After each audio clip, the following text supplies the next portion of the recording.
Welcome, everyone, and welcome back. Welcome back. This is Security Happy Hour. You are on CyberWarriorStudios, and of course, it's me, Cyber Warrior.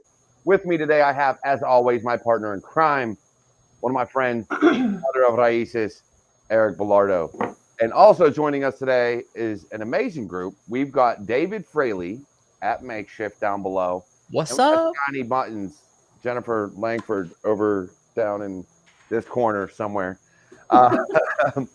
So today's going to be an amazing episode because, for me, one of the main reasons I did this show and started doing it was to reach the community, was to reach others. Now, as many of you know, last week I went and talked to my kids' junior high and got to kind of bring others into the fold and explain to them what cybersecurity is. So it was an amazing feeling, but that's only part of it because there's still adults, there's still a lot of other people out there that don't know what we do, who we are, and kind of how the field works. So they're always looking for mentors. And what I believe spawned after he was on Security Happy Hour last year was Republic of Hackers. Now, I don't know how that came to be. All I know is that it's there. And so to get started, David, because you've been on the show before, everybody knows about you, how you've been making waves ever since you were on my show. Let us know, how did Republic of Hackers come to be, and really what inspires it to keep growing? So it's actually a very interesting story, and I will tell you, it wasn't anything that was like intentional. So a long time ago in a galaxy far away, I actually had my own separate Discord, and it was just strictly to help bring people into the industry. It was, if you're a veteran, come on in. If you're a newbie and you want to know more about it, come on in. Like, we're just trying to help people network. And it was actually called Hackers United. Well, I actually had a guy join, and he went by the username 0UID. And me and him got to talking, and we were hanging out and chatting, and became really good friends over Discord. And he goes, "Hey, I actually have another Discord called Hack the Planet." And he goes, "You want to join?" So I was like, absolutely. Like, again, networking. Let's get more people over. Let's get some of your people over to mine. Let's get some of my people over to yours. We'll do this. Well, after sitting there and thinking about it for a minute, I was like, how about we just merge them? Because we have the same goals in mind. We have the same motives. There's no reason why we shouldn't do this. And so we ended up merging it, and it kind of stayed Hack the Planet for a little bit. And then eventually we had a meeting. There was like, I think 4 of us that were part of like the staff at the time. And we were like, you know what? Let's change the name. And I don't remember who exactly came up with Republic of Hackers, but the minute somebody brought it up, we were just like, all right, let's stick to it. And we've just been blowing up since. I think we've got over 800 people, I think, in the actual server. Not everybody's active, as I'm sure a lot of people understand with Discord servers, and we're constantly trying to find new ways of like, how can we engage people? How can we, bring more people in and just, increase the activity of the server overall? And we've done stuff as far as, God, we've done giveaways. We've done like little OSINT challenges. We've done any of the CTFs that are coming out. Like, I think there's a Metasploit CTF that's coming out here soon. We actually have a team for that, or had one. I know we're planning on getting like some sort of group together for the Advent of Cyber stuff that TryHackMe's doing. We're doing all sorts of stuff to just keep people engaged. And whatever we're doing, it's working. It just keeps bringing people in. And, what I'm most proud of is the fact that we have not only helped some people get some jobs, but we've helped people pass certifications. We've had a number of people pass their SEC plus. We've had them pass their EJPT. OSCP. I mean, there's just been a ton of them. Yep. And it humbles me because that was one of the things that I wanted. Like, I wanted to get people in the industry. I wanted to help people pass their certifications, help them network, help them get jobs. And the fact that I can literally sit here today and say that we have helped people do that is fantastic. Well, David, one of the things that you guys are doing too that I really appreciate is you're doing the resume reviews and the mock interviews. That is something that is very good. Talk about that for a second. Yeah, so we have two people, Poncho, who I did try to get on the stream tonight, wasn't able to, and Lilo or Tina, and they both will do mock interviews and resume reviews. Tina's usually been the one to do the resume reviews, so what'll happen is, you'll friend her over Discord, and then you'll send her your resume, and she'll look over it, and she'll give, critiques, comments, things that you should add, things that maybe you shouldn't add, the whole 9 yards. And then she'll send it back to you and say, hey, make these changes, send it back to me when you're done.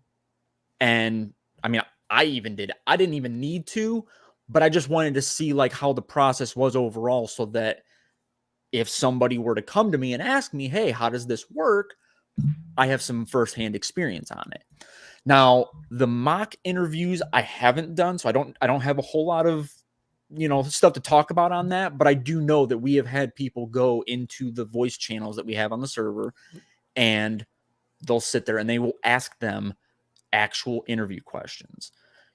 I know Tina has most definitely had a lot of experience in the industry, so she knows what, interviewers are going to be asking as far as like, where do you see yourself in 5 years, or, just, and not like super technical questions either, because it's not a technical interview. It's just to help people become more comfortable when they do have them, so that they're not in there and they're shaking like this, like, oh my gosh, I've never been asked these questions before, So that's the majority of what they are trying to do, is just get people more comfortable with them, ask them some of these questions that they know are going to be on there. And I believe, and I could be wrong, so if somebody from Republic of Hackers is in the chat, correct me.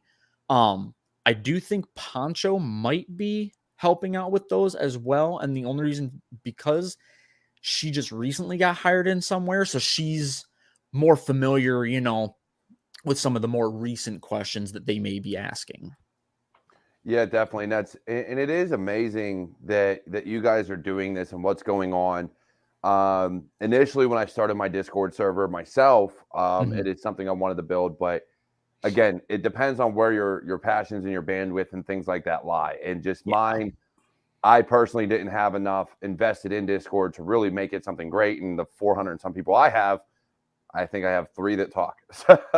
Yeah, it makes it very difficult, but I don't mind, because then when people ask what to do things, or how to do things, I can send them to Republic of Hackers, or, the numerous other Discord servers that are out there that are like, hey, if you really, we're quiet. I mean, I've got some very bright minds on my Discord server, but again, if you're looking for an immediate response, there's about 15 others I can send you to that are always active, and somebody's going to respond right away. So for me, I use it mainly just for those that aren't on my Patreon to still be a part of a discussion and ask questions and things of that nature. But again, if it requires an immediate response, I half the time I send them to you guys anymore. And I do love the interview questions and things like that.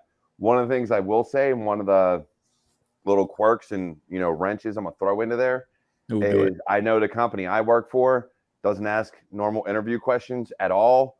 Hell, they probably won't even ask you what port 443 is. We have a completely different way of doing interviews. We use more scenario based of how to do things. So it's a little different. But again, every company is going to be different, but I love what you guys are doing. I love the resume reviews. It keeps me from having to do them, because I can't tell you how many people, when I first started, becoming active, were like, hey, can you look at my resume? I'm like, yeah, sure. How about I just send you mine and you see what works for you? Because I'm not perfect with it.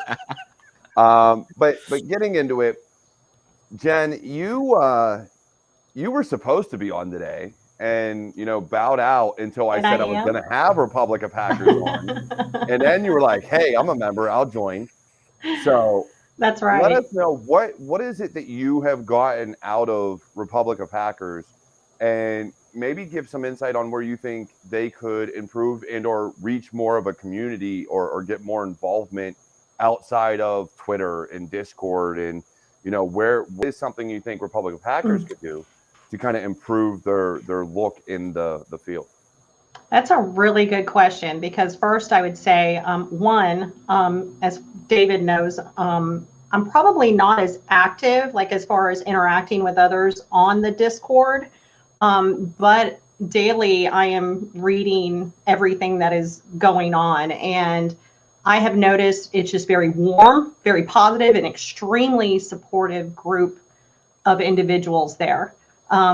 They're very motivational to each other, helpful, fast. I saw the resume reviews where they can line themselves up to get scheduled for that, and mock interviews and things like that. And that's extremely helpful. I think, all around, people get really nervous and they're not prepared. It's important to be prepared for absolutely anything, and, to be more efficient at being interviewed, participating in an interview, you need practice at it. And be prepared for a lot of the common questions that you could be asked. And, I think all around, especially people that are learning a lot of the fundamentals and things, they just don't have that confidence. And I think having that confidence is really the really important part, so they can focus on what they're thinking and interacting with the interviewer, and remember why they're there. So I think that's important. Now, how they can improve, I guess, just more get the word out that how great of a community Republic of Hackers is. I hope how I elaborated might help with that a little bit.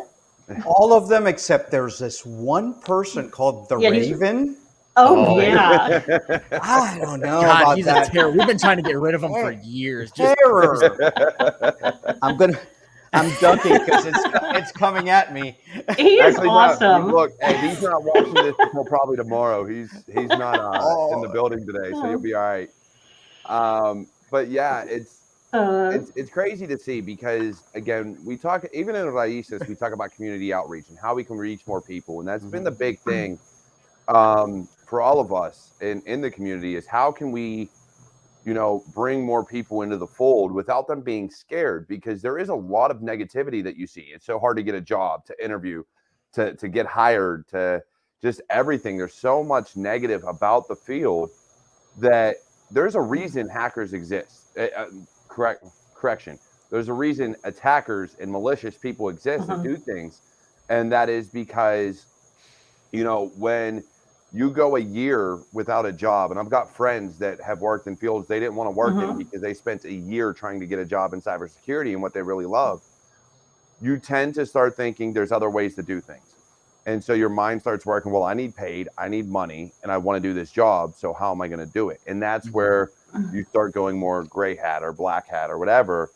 And so I think we do need to find a way to make it easier. Now, what Republic of Hackers is doing is a great way, and it's a great stepping stone to, mock interviews and resume review.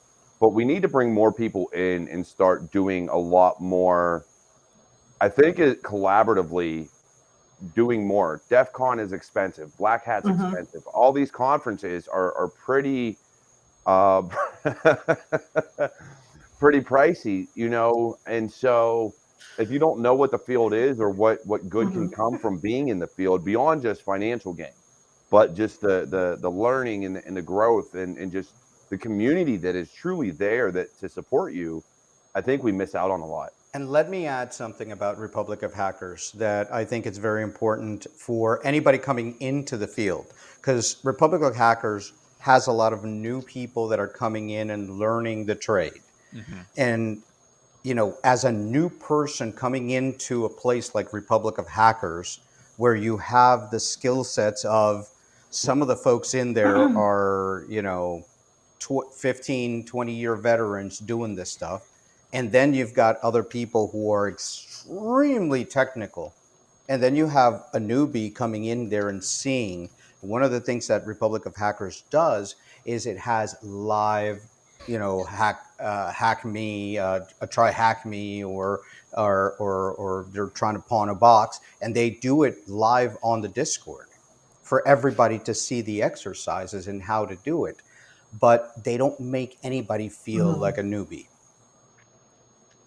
Yeah, and that's the big thing, and that's what I got from it.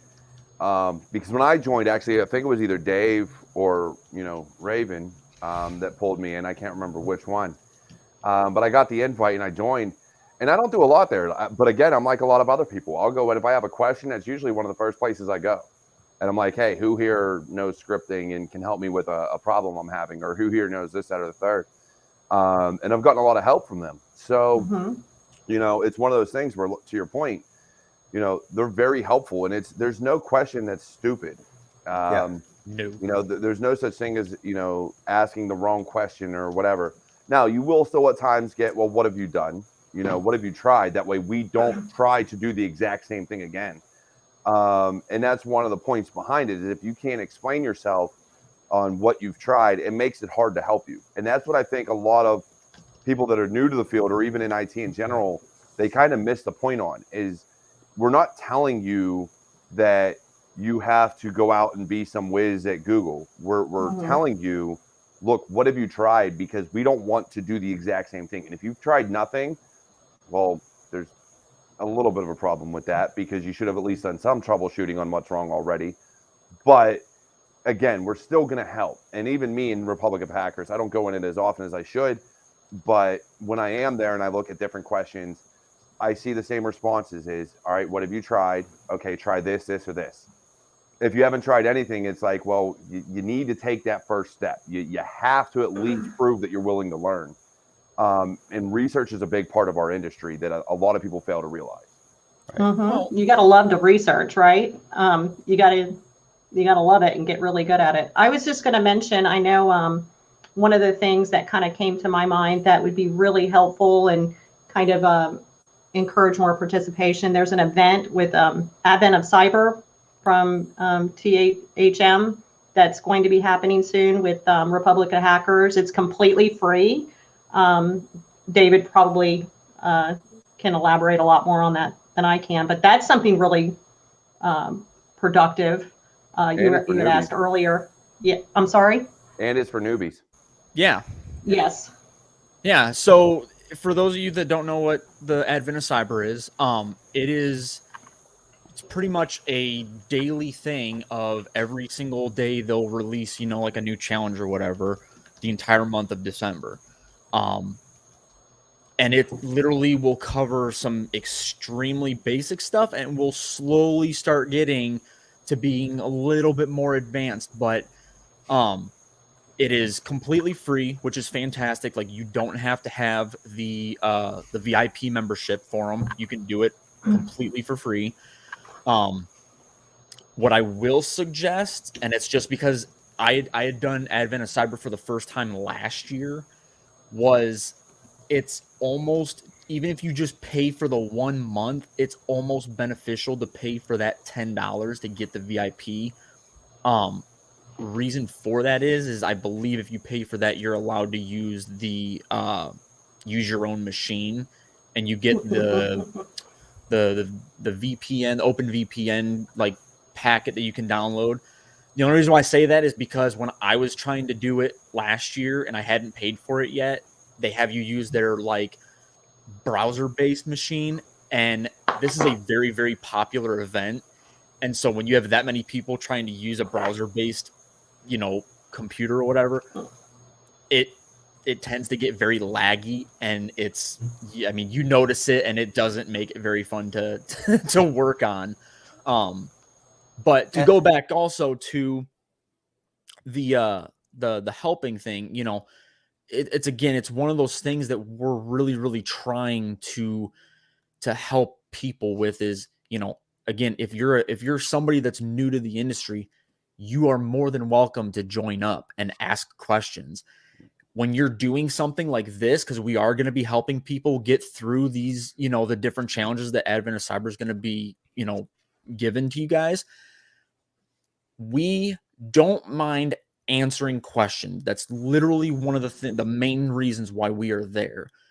Going back to Cyber Warrior's point is we do still want you to do a little bit of research, and it's before asking, right? Right. Yeah. Yes. But it's also because if you're going to get into this industry, you have to do a little bit of research on your own first. Like, we don't want to go in there and find out, oh, you didn't do anything. Okay, well, we really want to help you, but we're going to tell you first to try to troubleshoot this, try to figure it out. Because even for me personally, there's been times where I've gotten stuck with something and I'm like, man, I don't know what this is. I don't know how to solve it. I don't know anything about it. I don't need to be a Google guru to jump on there and do a quick search of, what's, some reverse engineering, like, pull up a YouTube video on it, or, how have people done something like that before? And you would surprise yourself. I think people, when they surprise themselves and solve it, and they have that, determination to do that, that gives them even more confidence and enthusiasm and a sense of victory too. Oh, it definitely does. And I'm gonna give a shout out right now because Advent of Cyber there for Try Hack Me has some really amazing people behind it. A couple of people that are our friends have been in this show: John Hammond, Neil Bridges, Cybersec Meg, Tiberius. To name some of the people, I want to give them a shout out because they really did a great job with this, and they always do a really good job with these Try Hack Me. So John, if you're seeing, one of the other ones I will throw out there, and it is still free now. It is more advanced. So if you're in more of the, been doing the offensive security stuff or reverse engineering stuff for a while, SANS does Holiday Hackfest every year. Yes. So, and it is free. It's free. You're not paying them 10 grand for a course. It is a free, thing you get to do.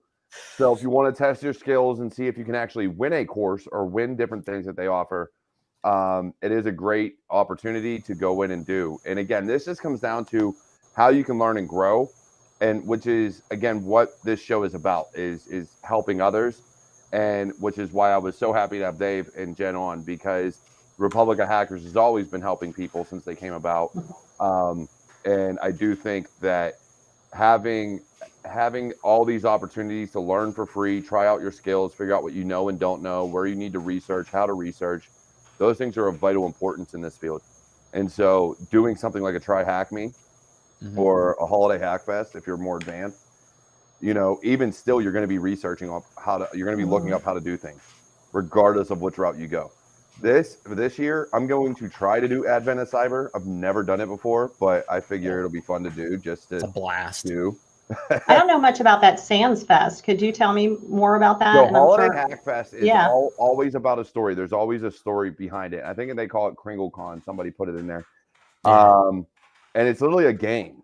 And you go into this old school RPG looking game, and you create your character and you walk around and you try to solve these different things, to include like downloading software and reverse engineering it to find the code for the door or whatever the case may be. Like there's so many different challenges in that one that it is a hell of a lot more advanced than anything I had ever done.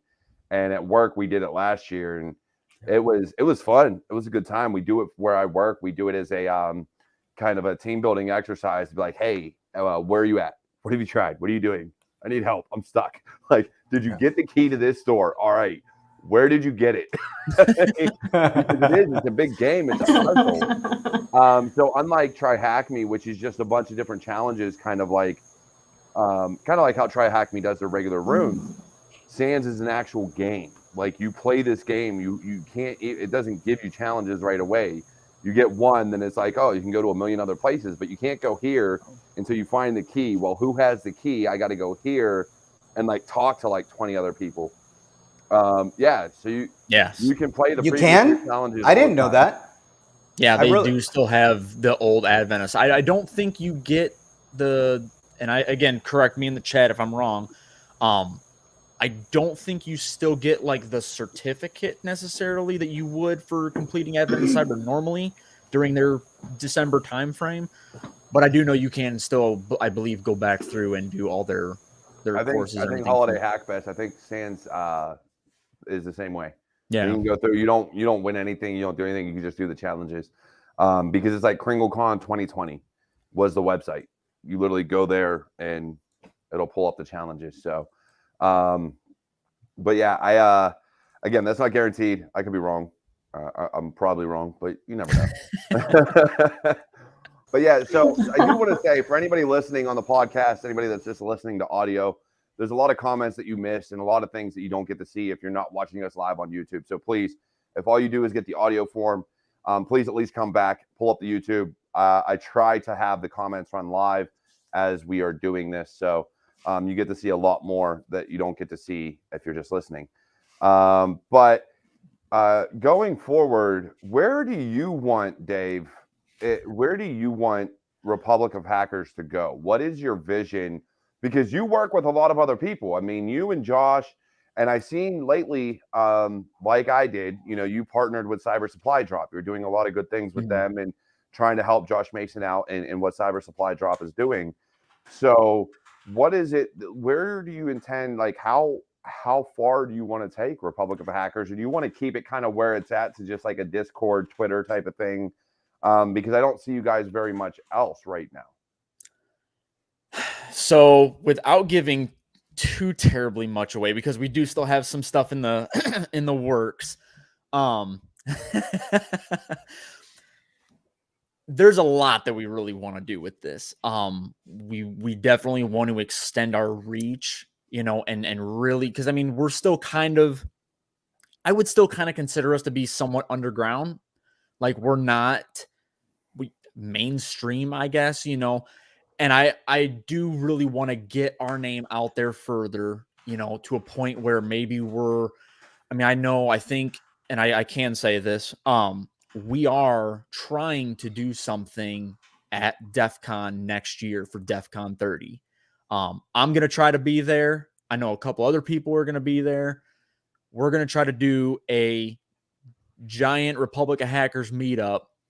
Hack the planet. Did you hack the Gibson, David? You hacked not Gibson, yet. It's on the list.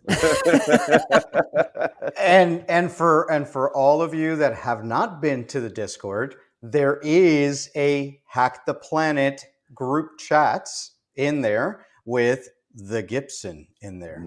Yes, of course you got to. I mean, hack the planet. It's the best way to do it. And the only way you become elite is if you hack the Gibson. That's what I was told, at least. You said elite. That's Elite. But yeah, I mean, we do. We have a lot of plans. We want to extend our reach. We want to help more people. We want to help more people pass their certifications, more people getting jobs. We want to start connecting more people with everybody else. I know there's even been times where, and we're trying to kind of get more people in on this, where we have like virtual talks where it's kind of con related, and I know that's kind of another thing that we're trying to maybe work into. Yeah. Like it was almost kind of like we did like that Wonder Twin Powers Activate thing. Like, no, but it's like this. But, we're just trying to do other things to get more people involved, more people connected, because I mean, that's what we're all here for. We're here to help everybody out, end gatekeeping, because it's a big problem in our industry right now. And just, I mean, how often do you hear about the 3, or 6 million jobs that we have available? If you get these connections through our server and you're helping people out and you're learning everything, like you can put this stuff on resumes. You can hand your resumes after you've done editing them, adding, I just did Advent of Cyber, Okay, well, now we've got people in the server that can edit your resume even further. Okay, well, now you've met some people in our server that are, maybe they're a hiring manager. Okay, grab that. You can send it off to them. I mean, I still have the moniker of you had the CISOs, right? And everybody that has a different title there for hiring managers and things like that on the server. I don't know if we've gotten one for hiring manager just yet, but it is something that I would like to add just to kind of, let other people know, if you're a hiring manager and you're wanting to, look to fill certain positions, why not check out Republic of Hackers? You're going to see the passion and the skills and everything that you need to know. You can talk to them there. There's, it helps everybody out. There's tons of people there from different, like I said, like we said earlier, there's people that are just entering at a, entry level, and you've got people that have been in the industry for so long that are great resources. It's a really good place to not only meet people and get your skills, tweaked up, but it's also a place to find good resources, not only to hire, but also to help your teams, Yeah. So, well, and just the conversations on technology. I mean, even reading, the more you're reading, you're constantly learning and interacting with others on that platform, I think is helpful. I find that helpful. That's kind of why I read a lot, and I don't, interact probably as much. I observe and read and kind of just soak up all the things that everybody's talking about.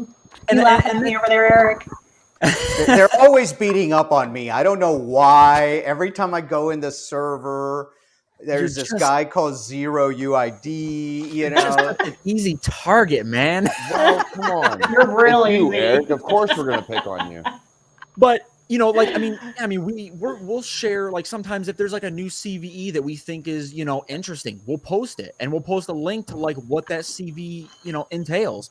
We'll post, if some of us we happen to be working with different tools, we'll post a link to the GitHub page on it. Like, we're constantly trying to do, other things, and I know we have a couple YouTube channels that anytime a new video gets posted, it automatically, the link to it gets sent.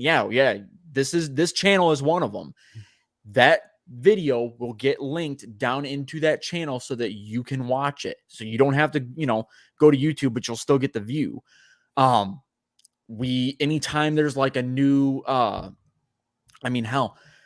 had, I'm going to give him a shout out here. Philip Wiley has reached out to me and said, hey, I have tickets to give you guys, to give to the people in the server to join one of the conventions. I think the last one that he gave us tickets to, which I was very, very grateful for, was Texas Cyber Summit. And it was fabulous. Yeah. Well, and let's be honest, Philip does a lot of things, and he's another one. When we talk about community outreach, like look, I'm going to kind of drop a little thing. I was on his latest podcast, so, No, were you? Yeah, I think it just dropped like today. I don't know. I got to talk to him. Or like he's last awesome. week, something like that. He is just an awesome individual. These people that we interact with, between Philip, Alyssa, Eric, Jen, Dave, Josh Mason, there's so many amazing individuals that we interact with on a regular basis. The rat. What'd you say? The rat. Yes. Gouda. Oh, Gouda. XSS rat. Man, he knows so much, and he has his own channel and does amazing videos. Amazing. Absolutely amazing. I'm gonna hop in here real quick and just make another slight plug. Because this isn't the only podcast that I sometimes do. We also do one with StudioSec, and we actually just got to interview XSS Rat. And I will tell you, for me, I love the podcasting stuff. I love talking to people. That's my forte. You and me both. Yeah. So I'd always had a couple interactions with the guy on Twitter, you know, like he'd post something, I'd like it, I might comment on it, you know, but like actually getting to sit down and have good intellectual conversations with him, the dude's smart. Like he knows his stuff. Oh, he is something else, man. He's different. And what his ability to do things just blows my mind. And, you know, I will say, I want to get him on here one day. I have to. Do it. He's it's a gonna blast. happen. He's a good guy. But he's just, again, the amount of knowledge that's out there for people, and what I tell, my biggest problem with this was I didn't want to do tech videos, right? Mm-hmm. Like I do some, but it wasn't really what I wanted to do, because I was like, well, you can't throw a stone or spit without hitting a tech video somewhere, right? But then I talk to people, and what I realized is, especially talking to some of my friends online, like on Facebook, that were like, oh, you do IT and cyber. I found your YouTube videos and da da da. I'm like, yeah, I've only posted them every day for the past, you know, year. And it's one of those things where everybody learns differently. So if you can't speak to somebody's language or really speak to in a way that they understand, whether that's the words you use or what have you, it makes it difficult. So I've tried to get more involvement and do a little bit more on that end, but just the way XSS Rat, like the way he does his videos and the way he talks is just amazing. And he doesn't just do videos about tech stuff. Like the last video he posted was mental health in ethical hacking. Yep. So how do you keep yourself from going nuts, you know, trying to pwn a box all day long? You know, sometimes you need to, you know, back off, you know? Yeah. So, well, I mean, how many times, you know, we hear it all the time where, and I've been known to do it, where if I'm working on a room and try hack me or something, and I'm just pounding away at it, and I can't get past a particular area. Walk away. Yeah, take a break.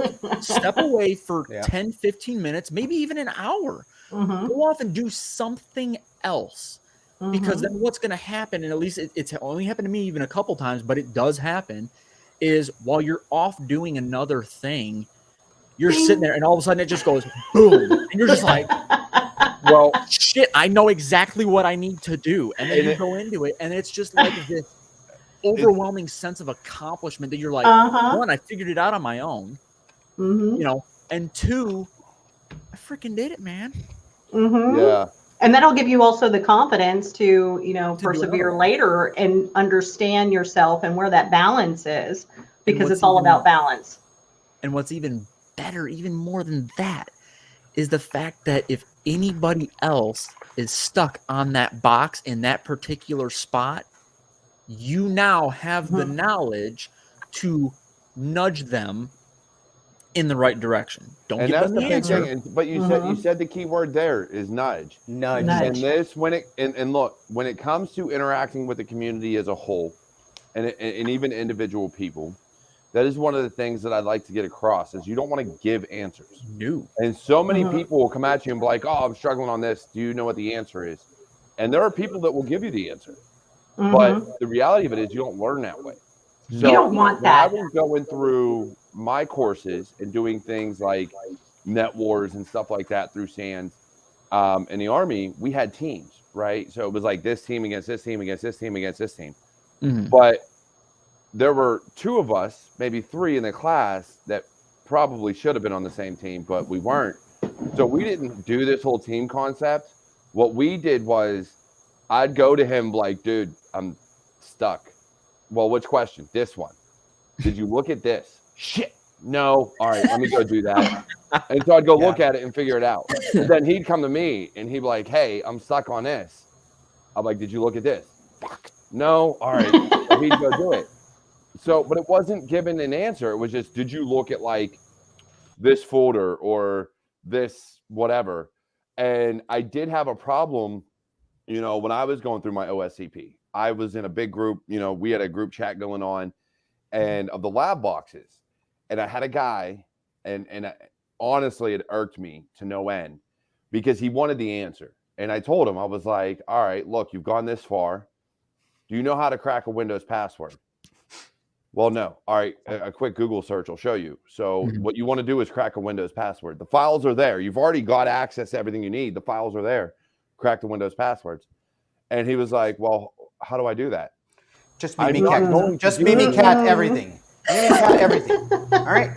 I'm not going to. Like, these are things that I learned early on in my career by looking it up and by doing it, because it is blatantly out there. What files do I need to crack a Windows password? Oh, you need the system file and the, this Hive and this system file or whatever, and it was like, oh, okay, I can do that and run JTR and, be good to go.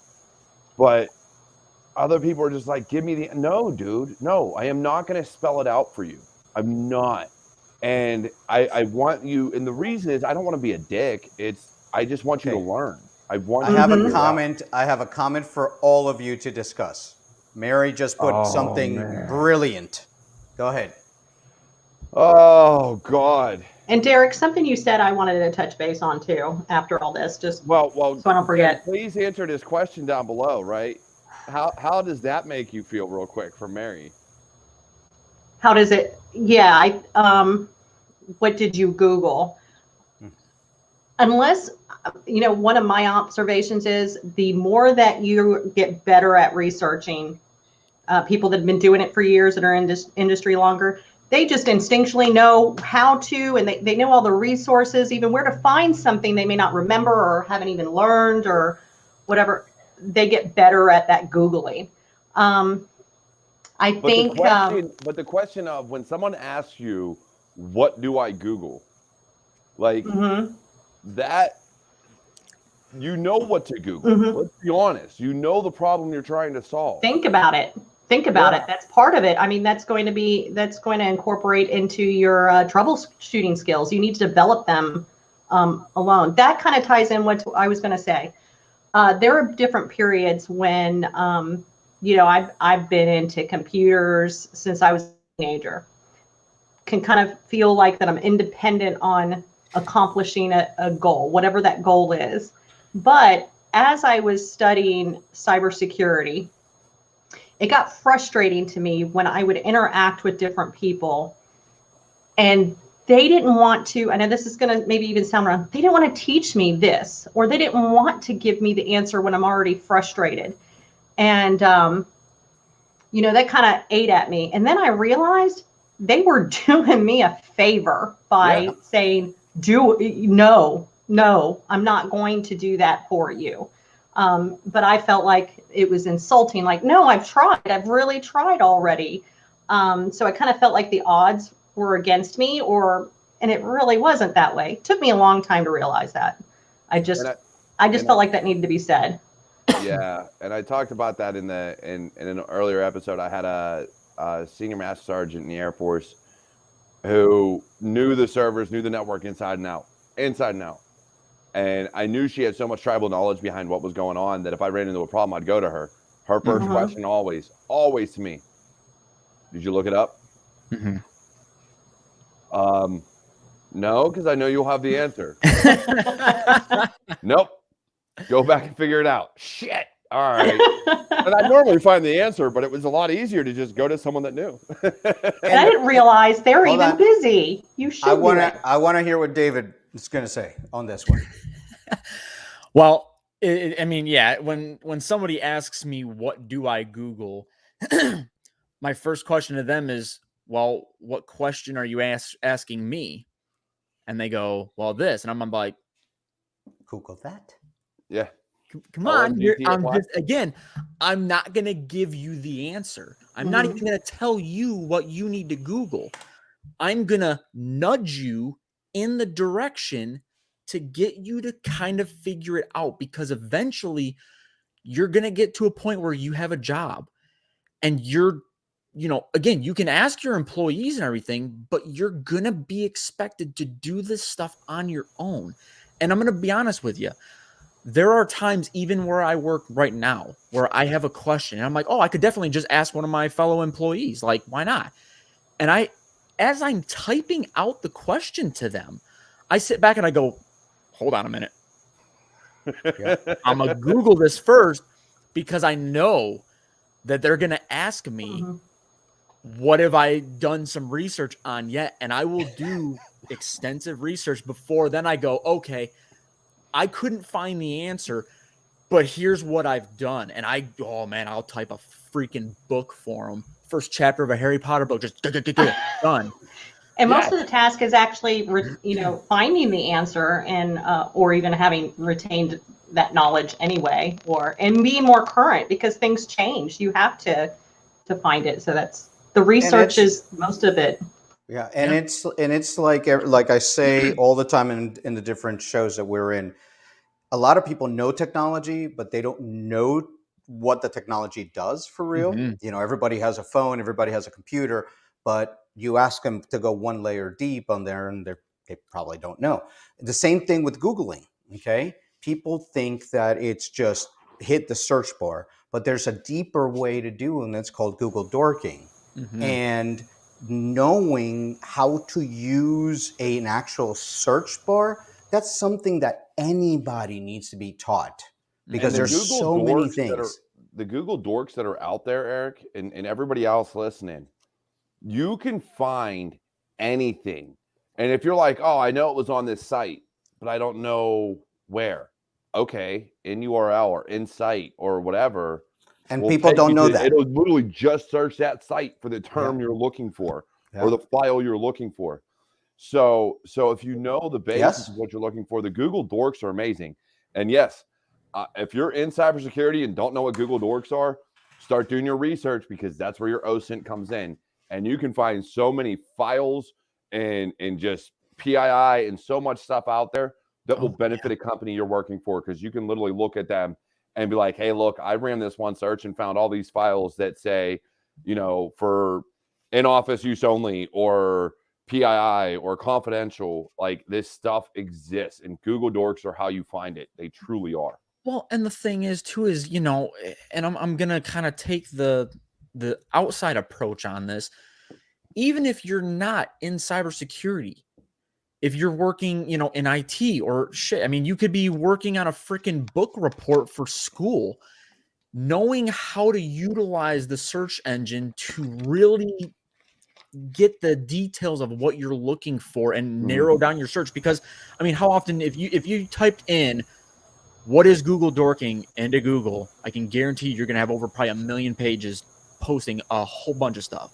Yep. Even if it's on a topic even if it's a topic things are rapidly changing. So you're going to have to research and back up what you're saying and knowing because it's changing. And don't use Wikipedia. Well, to be fair, Wikipedia is actually getting better about like the information they're putting on there. It was so funny because during like when I was back in high school and everything, they were like, oh, don't use Wikipedia because all the information on there is just, it's not, viable or whatever.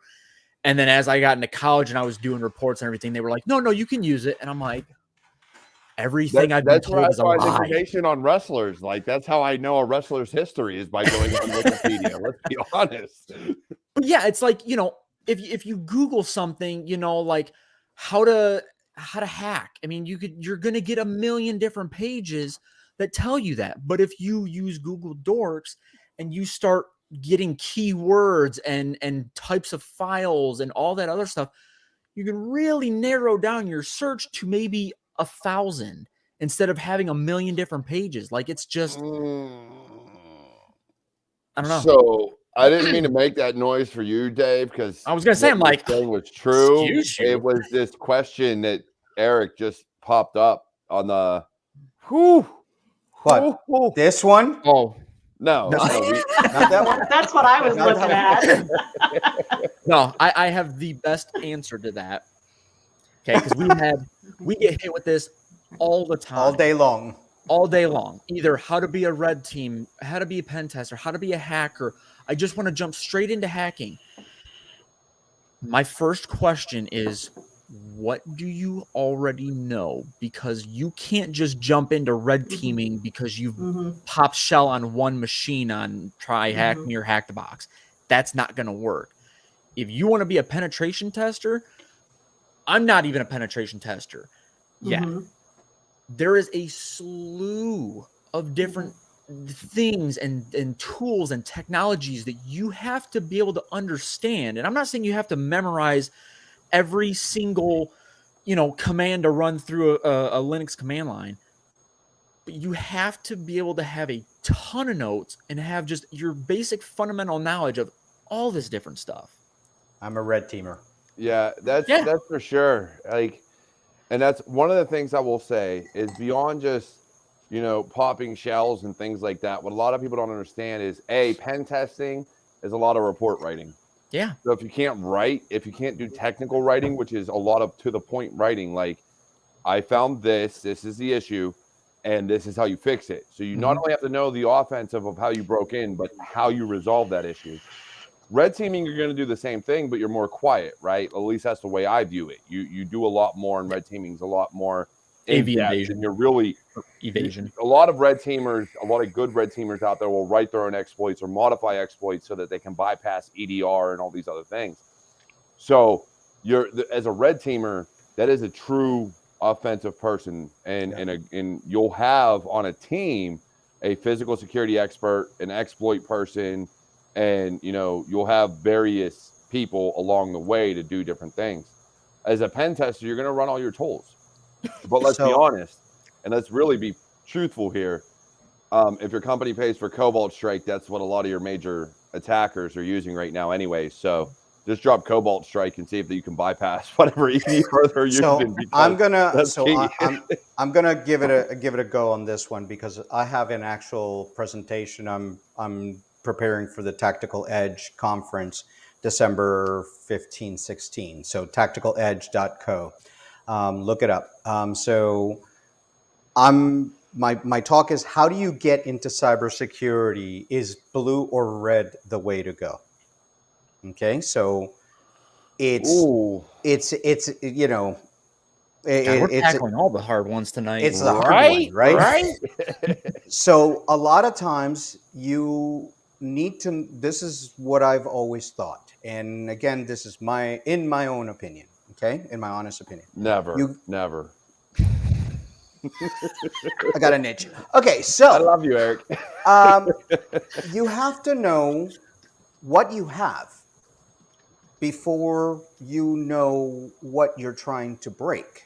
Yeah. So know how things work first before you try to learn how to break them. Okay? So that's why my thought has always been, start with the blue side or the defensive side, because you're learning, okay, here's a firewall, here's this device, this is the operating system, this is what the operating system does, these are the files in the operating system. So you start with that and learn the basics. Doesn't mean that you got to go directly into, and this is where people don't understand what I say, is you don't need to then go to being a defender or a security operations center or sitting in a SOC. You now know the basics of networking, operating systems, et cetera, so that now you can learn how to go the other way around and but attack. It goes both ways. Break them. But it goes both ways. But once you know that, you're going both ways. You are now learning how to break into things, and then how to tell them how to. This is a part that people don't understand about penetration testing and red teaming, is that now you broke into it, and Derek, you said it, is how do you tell those people how to fix it? And if you don't know the blue side, you're not going to be able to do that second part of penetration testing. Yep. Okay. You have a vulnerability. Patch your shit. What are you going to patch? Patch this CVE. Patch this, this vulnerability. This, Microsoft 1601. Whatever it is. And where I think we fall short, and this is this is as a whole for the several companies I've worked for, and I've seen other pen test reports out there and things of that nature, is we tend to say just patch this one CVE, but the reality of it is some people actually jump through hoops, especially as a red teamer, right?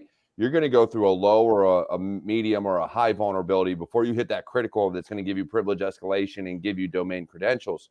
Yeah. So these highs and mediums, a lot of companies disregard. And well, maybe not so much the highs, they give them a little bit more time, but the mediums and lows, a lot of times companies are going to disregard. Yep. So, you know, those two have to be counted for. And as a pen tester, that is one of the things you need to understand is how can you go from point A to point B? If you want to get from here to here, you need to know how to get there. And you need to know all the points in between. But at the same time, you got to know what you're bypassing. And I say that as, you know, even as a red teamer or a blue teamer, you got to know both sides. Because as a blue teamer, you have to understand what logs you're going to generate when you break into something. So you know what you're going to trigger alerts for, what you're going to block, or what you're going to do. As a red teamer, you need to know what logs and what EDRs are triggering so that you can bypass them and knock them out. You see my eye? Another. Yeah, Eric looks like he's about to have an aneurysm. He is. Another key point is everybody's always saying teamer. So I think, you know, a lot of the things we do to obtain different skills and stay current is on an individual level, but it is important. It's vital to work as a team and integrate that, whether that's on the mentoring side or the mentee side, learning to communicate verbally, written, so important. So even, I mean, you're reiterating what you already know and concreting that in your mind and everyone else's. One other thing that I will state, and again, I will never ever claim to be a pen tester until I actually have that as a title. But this is just from talking to other penetration testers and other people in the industry, is if you are a red teamer, penetration or whatever, and you go to hand your technical report and you start explaining to the blue team that this is how you resolve these vulnerabilities that they have found, just like what Jenny said, teamwork. You have to explain to them that you are not there to make, you know, them look to bad. kind of, to make them look bad. Yeah, you're not there to make them look bad or to be like, yeah, well, you know, your security shit is trash and I hacked you and I got all the admin creds and everything and I'm just gonna walk out. Bye, I'll see you later. No, you're not supposed to do that. What? You're not supposed to. Damn it. It's kind of frowned upon, but you know, you literally have to go in there and be like, I am literally here to help you guys up your security measures because there are things that I have found that I was able to use to gain some unnecessary access, and you don't want that. Like, I'm friendly. And on the other end, being receptive of that too. I think, you know, us as, you know, building our, you know, confidence, or if it's already built, you kind of think, I don't need to do that, or this guy, this gal isn't going to, what are they doing? You know, being receptive and knowing, understanding that that's an area to learn. And what is your purpose? Is your purpose to increase the security? Thank you. Thank you for pointing this out and just ripping my network apart. Appreciate that. I learned my lesson and learn it. I sometimes do the na. That's okay. But yeah, it's like as a blue teamer too, like you were just saying, like, don't get butt hurt over it. Yeah. You found they found some flaws. Say thank you for hurting my butt. But here's the thing. Thank you for ripping me a new one. Here's the problem. Is it's not the blue teamers that necessarily get mad. Eric. Well, they might get mad, but they definitely will. And here's the point to it, and here's really what you need to drive home in a red team report or a pen test report, is how you can get more funding from your organization because of these things. Because then it puts priority on security. So if you've been trying to get people, or if you've been trying to get tooling, or if you've been trying to get different things, this pen test will actually show them that. Well, but Daniel is right. So many companies will do a pen test for the check mark and they don't actually fix anything. So if you do the reporting right though, and here's the caveat to that. If you do the reporting right as a pen tester, and you write your report and you deliver it to the executives and you deliver it to the engineers and you deliver it to the people that actually matter, they use that as gunpowder. They use that to get what they need. So that is their ammunition to get what they need in security. Some companies are never going to give a damn. Let's be honest. Some companies just don't give a flying fuck about security. It happens.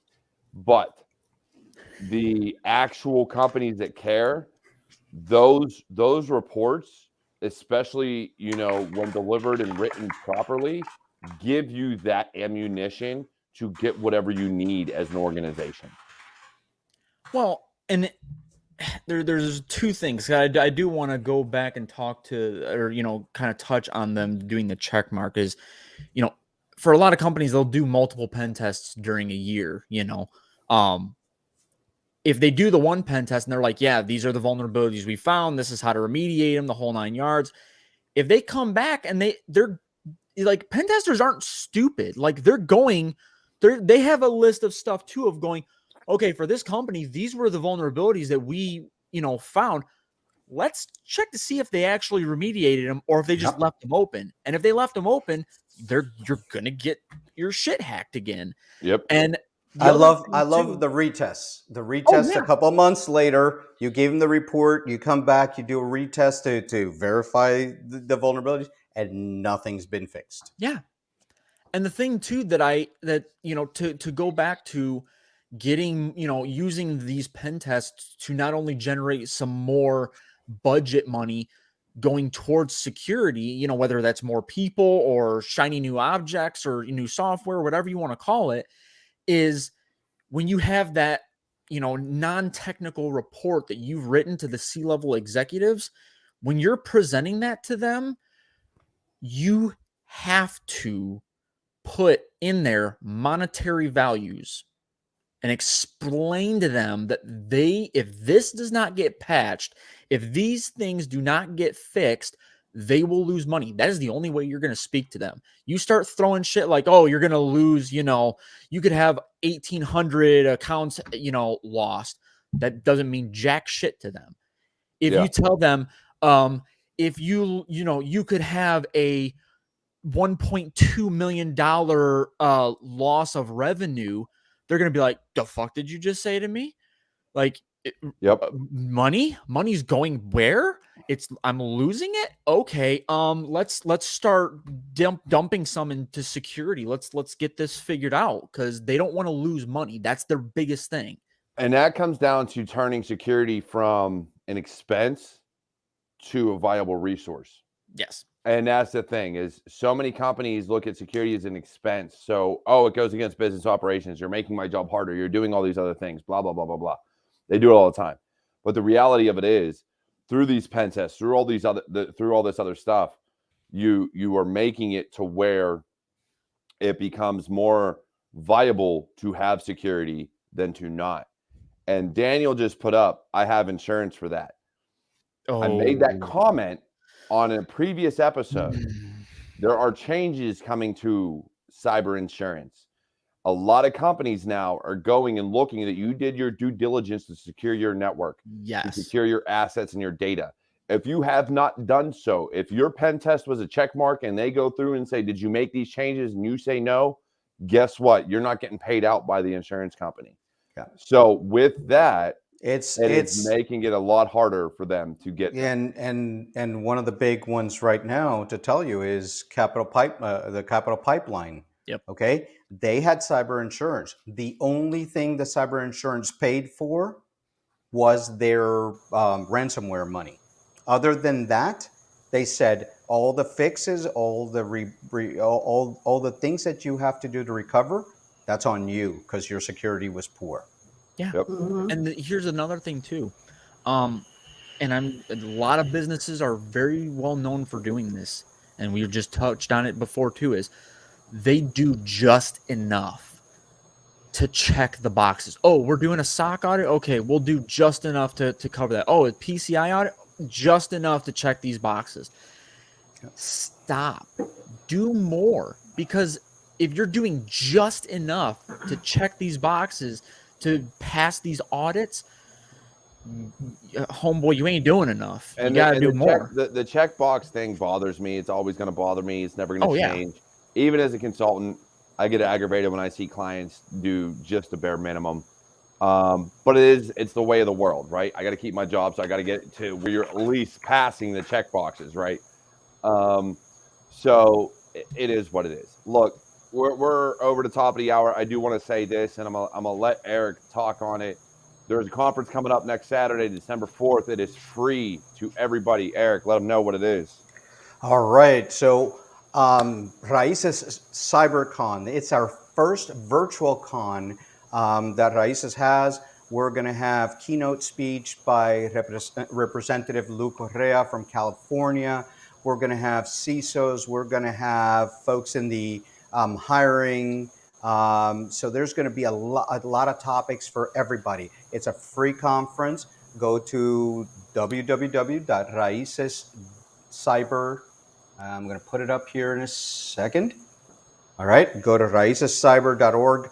Register. It's free. It's on a Saturday. It's next Saturday. So please come see us. We also have a Black Friday that we're going to be having until the conference ends. 15% off any of the merchandise for the conference. So go get yourself something. All right. With that, I pass it back to you. Definitely. Hey, look, that is a great conference to get involved in. Come join, get in on all the fun. Like I said, it is free. Eric said it's free. If you're not on Republic of Hackers Discord yet, I will get the link, a permanent share link from David, and I'll put it in the description down below here within the coming days. So that'll be there. Other than that, look, have a great evening. Enjoy your weekend. If you are listening on podcast, please head over to the YouTube channel, check out all the fun. Check out the new background, which will be changing as I expand my bar area and do more cameras. But look, I love you guys. I hope you enjoyed your week. I hope you enjoy your weekend. Dancing Granny is now making an appearance. It's about damn time. It took her all freaking episode. We were talking serious stuff. But look, if you're not on Republic of Hackers Discord, get on there. If you're not following them on Twitter, please follow them on Twitter. If you're not following Makeshift, Shiny Buttons, Eric Bellardo, myself, please do so. You can find all my merchandise, including a new Thoughtful Cap, hoodies, everything else on CyberWarriorStudios.com and all the ways you can support us here at this channel. Otherwise, look, enjoy it. I love you all. I love this community. Keep being hackers. Keep being amazing. And I will see you all next time.